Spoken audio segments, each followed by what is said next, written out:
করি তোমরা সকলেই খুব ভালো আছো।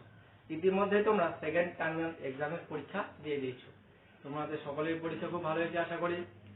তো এরপরে দেখো তোমাদের যে ফাইনাল এক্সামের জন্য কিছু অধ্যায় পড়া বাকি রয়েছে, সেই অধ্যায়গুলি আমরা আবার অনলাইন ক্লাস আলোচনার মাধ্যমে তোমাদের বুঝিয়ে দেওয়ার চেষ্টা করব। তো আজকে আমি স্ট্যান্ডার্ড 4 জিকে যে অধ্যায়টি পড়াবো, সপ্তম অধ্যায় যানবাহন ও ডাক ব্যবস্থা। যানবাহন বলতে কি বলি বলো তো, কয়েকটি যানবাহন বলতে দেখি, যেমন কি বলো, বাস, এরকম অনেক কিছু থাকতে পারে, যেমন ট্যাক্সি প্রভৃতি। তো আজকে আমি যে বিষয়টি আলোচনা করবো সেটি হলো যানবাহন ও ডাক ব্যবস্থা। তো তোমার পাঠ্যপুস্তকটা বের করে নাও, সেক্ষেত্রে তোমাদের বুঝতে অনেকটা সুবিধা হবে। যানবাহন ও ডাক ব্যবস্থা আজ থেকে প্রায় 5500 অর্থাৎ 5500 বছর আগে সুমেরু দেশের লোকেরা প্রথম চাকা লাগানো গাড়ি ব্যবহার করেছিল। তাদের চাকা লাগানো গাড়ি টেনে নিয়ে যেত পশুরা, মানুষ নিজেও অনেক সময় গাড়ি টেনে নিয়ে যেত। বর্তমানে যানবাহনগুলিকে 3 ভাগে ভাগ করা যায়, যেমন স্থলযান, জলযান ও আকাশযান। স্থলযান বলতে কি বলতে পারো, যে কোনো একটা বলতে পারো, বলো তো দেখি, যেমন বাস। জলযান জাহাজ, স্থলযান। তারপরে আকাশযানে কি হয়, বিমান। স্থলযানের সবচেয়ে গুরুত্বপূর্ণ যে জিনিসটি, যেটা ছাড়া চলতে পারে না গাড়ি একদম, সেটি হলো চাকা। সব স্থলযানেরই চাকা থাকে। প্রাচীনকালে সবচেয়ে দ্রুতগামী স্থলযান কোনটি ছিল? প্রাচীনকালে সেটি ছিল রথ। ছিল সবচেয়ে রথ, অর্থাৎ চাকা লাগানো রথ গাড়ি, সেটি থেকে তারা যুদ্ধ করত। এগুলি যুদ্ধক্ষেত্রে ব্যবহার করা হতো। পৃথিবীতে প্রথম বাষ্পচালিত বাস গাড়ি কোথায় চলে? 1769 খ্রিস্টাব্দে ফ্রান্সে প্রথম বাষ্পচালিত বাস গাড়ি চলে। প্রথম মোটরসাইকেল তৈরি হয় কোথায়? 1869 খ্রিস্টাব্দে ফ্রান্সে প্রথম মোটরসাইকেল তৈরি হয়। এই মোটরসাইকেলে প্যাডেল থাকতো, তাতে লাগানো থাকতো একটি বাষ্পীয় ইঞ্জিন। পেট্রোল চালিত 4 চাকা গাড়ি কে প্রথম তৈরি করেন? 1886 খ্রিস্টাব্দে জার্মানির গটলিব ডেইমলার প্রথম তিনি কি করেন? পেট্রোল চালিত 4 চাকা গাড়ি আবিষ্কার করেন। কাঠের লাইনের উপর দিয়ে প্রথম কবে ট্রাম চালানো হয়? 1832 খ্রিস্টাব্দে আমেরিকা যুক্তরাষ্ট্রের নিউ ইয়র্ক থেকে হার্লেম পর্যন্ত সেই পথে অর্থাৎ চলে সেই ট্রাম গাড়ি। বৈদ্যুতিক শক্তিতে প্রথম ট্রাম কবে চলে?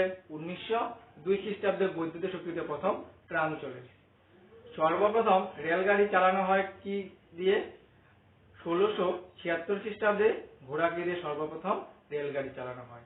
তখন রেললাইনটি ছিল কাঠের, মানুষ নয়, কেবল মাল বহন করা হতো সেই গাড়িতে।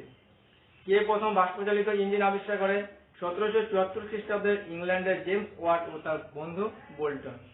কে বাষ্পের জোরে রেলগাড়ি টানা ইঞ্জিন আবিষ্কার করে? ইংল্যান্ডের জর্জ স্টিভেনসন। প্রথম বিদ্যুতে টানা রেলগাড়ি কোথায় চলে? 1863 খ্রিস্টাব্দে ইংল্যান্ডের বার্মিংহামে প্রথম সেই গাড়ি চলে। পৃথিবীর সর্বপ্রথম পাতাল রেল কোথায় চলে? 1863 খ্রিস্টাব্দে ইংল্যান্ডে পৃথিবীতে সর্বপ্রথম পাতাল রেল চলে সর্বপ্রথম। মনোরেল কি? এই রেলপথে একটি করে লাইন পাতা থাকে, অর্থাৎ এই ট্রেনের তলায় মাঝখানে চাকা থাকে, একেই বলা হয় মনোরেল। থাকে একটি করে, দুপাশে দুটি করে নেই, মনোরেলে একটি করে লাইন থাকে, সেই লাইনের উপর একটি চাকা থাকবে, সেদিক থেকে যে চলাচল সেটিকে বলা হয় মনোরেল। কলকাতায় প্রথম বাস কবে চালু হয়? 1830 খ্রিস্টাব্দে। এই বাস প্রথম ঘোড়ায় টানা হয়েছিল। কলকাতায় প্রথম ঘোড়ায় টানা ট্রাম কবে চলাচল শুরু হয়? কবে থেকে? 1880 খ্রিস্টাব্দে থেকে। দুটি ঘোড়া দিয়ে এই গাড়িটি টানা হয়েছিল। কলকাতায় পাতাল রেল কবে চালু হয়? 1984 খ্রিস্টাব্দে 25 অক্টোবর প্রথম পাতাল রেল চালু হয় কলকাতায়। কলকাতায় পাতাল রেলের মোট স্টেশন কয়টি? কলকাতায় পাতাল রেলের মোট স্টেশন হলো 24টি। পাতাল রেলের অপর নাম কি? পাতাল রেলের অপর নাম হলো মেট্রো রেলওয়ে। কলকাতায় পাতাল রেলের মোট দৈর্ঘ্য কত? কলকাতায় পাতাল রেলের মোট দৈর্ঘ্য হলো 27.22 কিলোমিটার। বর্তমানে নোয়াপাড়া থেকে কবি সুভাষ পর্যন্ত যাওয়া যায়। কলকাতার ডিলাক্স বাস কবে থেকে চালু হয়? 1975 খ্রিস্টাব্দ থেকে। কলকাতায় মিনি বাস চালু হয় কবে থেকে? 1972 খ্রিস্টাব্দ থেকে কলকাতায় প্রথম মিনি বাস চালু হয়। কলকাতার রাস্তায় দোতলা বাস চলাচল শুরু হয় কবে থেকে? 1926 খ্রিস্টাব্দ থেকে কলকাতায় দোতলা বাস চলাচল শুরু হয়। কলকাতার রাস্তায় ট্যাক্সি অর্থাৎ ট্যাক্সি যে রয়েছে সেই ট্যাক্সি চলতে থাকে কবে থেকে? 1906 খ্রিস্টাব্দ থেকে সেই ট্যাক্সি চলতে থাকে কলকাতার রাস্তায়। কলকাতায় প্রথম মোটর গাড়ি কবে চলে? 1896 খ্রিস্টাব্দে কলকাতায় প্রথম মোটর গাড়ি চলে। এরপর দেখো ডাক ব্যবস্থা। বিখ্যাত লেখক জিয়াউদ্দিন বরানীর লেখা থেকে জানা যায় খলজি বংশের শ্রেষ্ঠ সুলতান আলাউদ্দিন খলজি 1296 খ্রিস্টাব্দে ভারতে প্রথম ঘোড়ার মাধ্যমে ডাকের প্রচলন করেন। ঐতিহাসিক তথ্যের বিচার থেকে আলাউদ্দিন খলজিকেই প্রথম ডাক ব্যবস্থা জনক বলা হয়। ভারতের ডাক ব্যবস্থা সর্বপ্রথম সুবিন্যস্ত করেন অর্থাৎ যে পাঠান সেটি হলো সম্রাট শেরশাহ। দিল্লির সিংহাসনে তিনি ছিলেন মাত্র 5 বছর তিনি রাজত্ব করেছিলেন, কিন্তু এই অল্প বছর যে সময়ের মধ্যে তিনি ডাক ব্যবস্থা প্রচলন করে গিয়েছিলেন। ভারতের ডাকঘর কোথায় স্থাপিত হয়? ভারতের প্রথম ডাকঘর স্থাপিত হয় 1727 খ্রিস্টাব্দে কলকাতা ইংরেজ পাড়ায়। প্রথম ডাকঘরটি কোথায় স্থানান্তরিত হয়েছিল? 1762 খ্রিস্টাব্দে এই ডাকঘরটি স্থানান্তরিত হয়েছিল ওল্ড কোর্ট হাউস স্ট্রিটের কোর্ট হাউস বিল্ডিং। বড় ডাকঘর ভারতে কোথায় স্থাপিত হয়? মাদ্রাজে, বর্তমানে চেন্নাইয়ে। 1786 খ্রিস্টাব্দে 1 জুন ফোর্ট জর্জ স্কয়ারে। ভারতে সবচেয়ে পুরনো ডাকঘর কোনটি? 1727 খ্রিস্টাব্দে কলকাতা স্থাপিত ডাকঘরটি হল সবচেয়ে পুরনো ডাকঘর। এখন আর এটি নেই। ডাক বিভাগের প্রধান কর্তাকে কি বলা হয়? ডাক বিভাগের প্রধান কর্তাকে বলা হয় director general of post and Telegraph. ভারতের প্রথম ডাক আইন কবে চালু হয়? 1837 খ্রিস্টাব্দে 24 জুলাই। RMS কি? রেলের মাধ্যমে যে ডাক পাঠানো হয় সেটিকে বলা হয় RMS, রেল মেইল সার্ভিস, অর্থাৎ রেলের মাধ্যমে যে মেইল করে পাঠানো হয় সেটিকে বলা হয় RMS। ভিপিপি কি? ডাকের মাধ্যমে ক্রেতাকে কিছু পাঠানো হলে জিনিসটির দাম উল্লেখ করে যে গ্রাহক যার কাছে পাঠাবে তার কাছে যখন সেখানে রেজিস্ট্রি করা হয়, ডাক বিভাগের জিনিসপত্রটির দাম গৃহীত আছে তা নিয়ে অর্থাৎ থেকে নিয়ে যে প্রেরককে দেয়, অর্থাৎ যে ভিপিপি কি কোন একটি জিনিস পাঠালো সেই পাঠানোর অর্থাৎ যে জিনিসটি পাঠাবে তার উপর দাম অর্থাৎ এমআরপি নির্দিষ্ট করে দেওয়া থাকবে। রেজিস্ট্রেশন কি? চিঠিপত্র নিরাপদে ও নিশ্চিতভাবে কোথাও পাঠানোর ব্যবস্থা। এতে সাধারণত ডাকের চেয়ে অনেক বেশি খরচ লাগে। টেলিগ্রাফ মানি অর্ডার কি? চিঠিপত্র নিরাপদে ও নিশ্চিতভাবে কোথাও পাঠানোর ব্যবস্থা। এতে সাধারণ ডাকঘরের চেয়ে অনেক বেশি খরচ লাগে। টেলিগ্রাফ মানি অর্ডার করলে এতে খরচ বেশি হয়। টাকা যদি পাঠাতে যাও টেলিগ্রাফের মাধ্যমে, অর্থাৎ তুমি যদি পোস্ট অফিসের মাধ্যমে চিঠিপত্র নিরাপদে নিশ্চিতভাবে কোথাও পাঠানো সেই ব্যবস্থা। টেলিগ্রাফ মানি অর্ডার কি? খুব তাড়াতাড়ি টাকা পাঠাতে টেলিগ্রাফ মানি অর্ডার ব্যবহার করা হয়। যখন খুব ইমার্জেন্সি অর্থাৎ খুব তাড়াতাড়ি টাকা পাঠানো হয় প্রয়োজন খুব তাড়াতাড়ি, সেক্ষেত্রে ব্যবহার করা হয় Telegraph money order. Money order কি? ডাকঘরে ডাক ব্যবস্থার সাহায্যে কাউকে টাকা পাঠানোকে বলা হয় মানি অর্ডার। বুক পোস্ট কি? ছাপা বই, পত্রিকা, মুদ্রিত চিঠি, সংবাদপত্র ইত্যাদি কম খরচে পাঠানোর ব্যবস্থাকে বলা হয় বুক পোস্ট। এয়ারমেল কি? বিমান যোগে দেশের বাইরে যে চিঠি পাঠানোর ব্যবস্থা সেটিকে বলা হয় এয়ারমেল। কোন একটি ডাকঘরের বড় কর্তাকে কি বলা হয়? ডাকঘরের বড় যে কর্তা যে পরিচালনা তাকে বলা হয় পোস্টমাস্টার। ডাকপিয়ন প্রথম কবে নিয়োগ করা হয়? 1840 খ্রিস্টাব্দে প্রথম ডাকপিয়ন নিয়োগ করা হয়। ডাকপিয়ন সকলেই চেনো, যে চিঠি বহন করে নিয়ে আসে কারো বাড়িতে বা কারো চিঠি আসলে যখন পৌঁছে দেয় বাড়ি বাড়ি গিয়ে তাকেই বলা হয় পিয়ন। তো ডাকপিয়ন প্রথম 1840 খ্রিস্টাব্দে থেকে নিয়োগ হয়। ভারতে প্রথম পোস্ট কার্ড কবে চালু হয়? 1879 খ্রিস্টাব্দে 1 জুলাই। প্রথম চালুর সময় পোস্ট কার্ডের মাপ কি ছিল? লম্বা হলো 12 সেমি, চওড়া ছিল 7.4 সেমি। পোস্ট অফিসের বাইরে ডাক বক্স রাখার কথা চালু হয় কত খ্রিস্টাব্দে? 1854 খ্রিস্টাব্দে। ভারতে স্পিড পোস্ট বা দ্রুত ডাক ব্যবস্থা কবে চালু হয়? 1986 খ্রিস্টাব্দে 1 আগস্ট।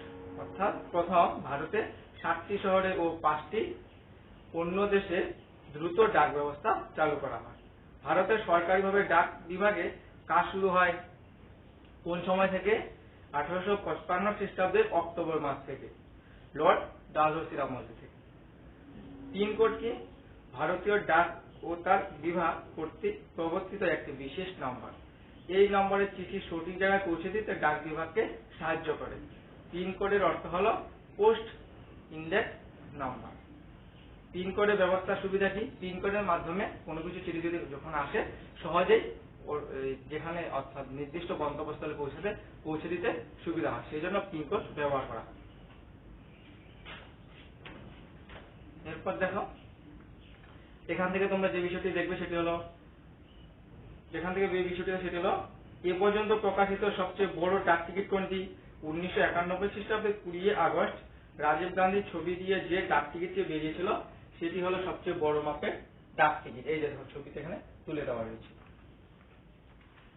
ভারতে জাতীয় নেতাদের ছবি দিয়ে প্রথম ডাক টিকিট কবে বেরিয়েছিল? 1948 খ্রিস্টাব্দে 15 আগস্ট প্রথম মহাত্মা গান্ধীর ছবি দিয়ে ডাক টিকিট প্রকাশিত হয়েছিল। ভারতের প্রথম পরীক্ষামূলক টেলিগ্রাফ লাইন কোথায় বসানো হয় প্রথম? 1839 খ্রিস্টাব্দে কলকাতা থেকে ডায়মন্ড হারবারে পর্যন্ত 33 কিমি পথে প্রথম টেলিগ্রাফ লাইন বসানো হয়। প্রথম ভারতের টেলিফোন সংকেতটি কি পাঠিয়েছিল? প্রথম টেলিগ্রাফের যে সংকেত সেটি পাঠিয়েছিল প্রথম 1851 খ্রিস্টাব্দে শিবচন্দ্র নন্দী। প্রথম ভারতের টেলিফোন এক্সচেঞ্জ কবে থেকে কোথায় স্থাপিত হয়? প্রথম কলকাতায় 1881 খ্রিস্টাব্দে। আইএসটি কথার অর্থ কি? দেখো খুব সুন্দর করে দেওয়া রয়েছে, সাবস্ক্রাইবার ট্রাঙ্ক ডায়ালিং। এর মাধ্যমে দেশের ভেতরে এক জায়গা থেকে অন্য জায়গায় সরাসরি টেলিফোনে যোগাযোগ স্থাপন করা হয়। আইএসটি কথার অর্থ কি? আইএসডি কথার অর্থ হলো ইন্টারন্যাশনাল সাবস্ক্রাইবার ডায়ালিং। ফেক্স কথার অর্থ কি? Facility of automatic xerox. এর মাধ্যমে কোনো বার্তা বা লেখা চিত্র হুবহু একইভাবে এক জায়গা থেকে অন্য জায়গায় পাঠানো হয়, সেটিকে বলা হয় ফেক্স। ভারতে পেজিং সার্ভিস কবে চালু হয়? ভারতে পেজিং সার্ভিস চালু হয় 1995 খ্রিস্টাব্দে। ভারতে মোবাইল ফোন কবে চালু করা হয়? 1995 খ্রিস্টাব্দে প্রথম মোবাইল ফোন চালু করা হয়। এই যে ছোট ছোট জিনিস সেগুলো তুমি একটু বাড়িতে রেখে নেবে। ভারতের ট্রেনে টেলিফোন ব্যবস্থা কবে চালু করা হয়? 1997 খ্রিস্টাব্দে নিউ দিল্লি থেকে, অর্থাৎ 1997 খ্রিস্টাব্দে নিউ দিল্লি মুম্বাই রাজধানী এক্সপ্রেস প্রথম উপগ্রহ নিয়ন্ত্রিত টেলিগ্রাফ ব্যবস্থা করা হয়। ভারতের টেলিফোন প্রশিক্ষণ ও গবেষণা কেন্দ্রটি কোথায় স্থাপিত? উত্তরপ্রদেশে সাহারানপুরে। 1951 খ্রিস্টাব্দে 2 এপ্রিল এটি খোলা হয়। প্রতি বছর 4000 লোককে এখানে প্রশিক্ষণ দেওয়া হয়ে থাকে। এছাড়া দেখো পাস মূল্যায়ন কিছু প্রশ্ন রয়েছে, সেই প্রশ্নগুলো আমরা তোমাদের হোয়াটসঅ্যাপ গ্রুপে পাঠিয়ে দেবো। আর আজকে যে বিষয়গুলি পড়ানো হলো সেই বিষয়গুলি তোমরা বাড়িতে অবশ্যই খুব মনোযোগ সহকারে পড়াশোনা করো। আজকে আমি যে অধ্যায়টি আলোচনা করে দিলাম সেটি হলো 7ম অধ্যায়। 7ম অধ্যায় ডাকঘর ও যানবাহন ও ডাক ব্যবস্থা। যানবাহন ও ডাক ব্যবস্থার পড়াটি তোমরা বাড়িতে মনোযোগ সহকারে পড়াশোনা করো এবং অনুশীলনের যে প্রশ্নগুলি রয়েছে আমি তোমাদের নেক্সট ক্লাস আলোচনার মাধ্যমে বুঝিয়ে দেবো এবং হোয়াটসঅ্যাপ গ্রুপে পাঠিয়ে দেবো।